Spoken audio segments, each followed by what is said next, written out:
Our brains react more to negative events than positive ones, but focusing on problems can undermine our health and blind us to blessings.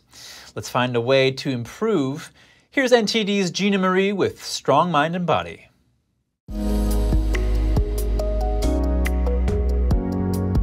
It's safe to say that nearly everyone has been feeling a bit negative in recent times, especially over the past few years. But despite what's happening globally, there may be another reason we're all feeling so gloomy.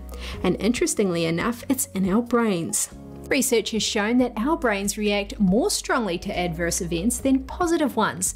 This might help explain why we fall into negative feelings and find it hard to let them go. Why is it that one critical comment from a coworker or someone cutting you off in traffic is enough to ruin your day? We often ruminate on these minor irritations, allowing them to take over our thoughts. They taint what might otherwise be a great day.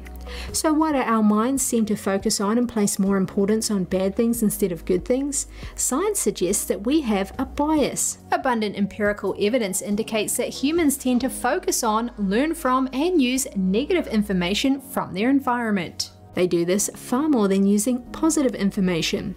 This behavior has a name: negativity bias. It's our tendency to process and remember negative stimuli more than positive stimuli.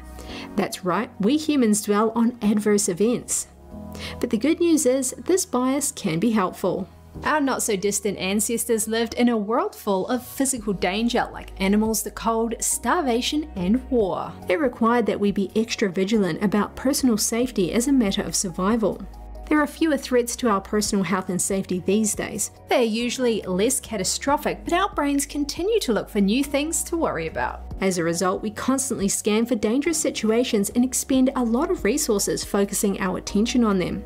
This safety mechanism in our brains may be making the world and our daily existence seem more unpleasant than it really is.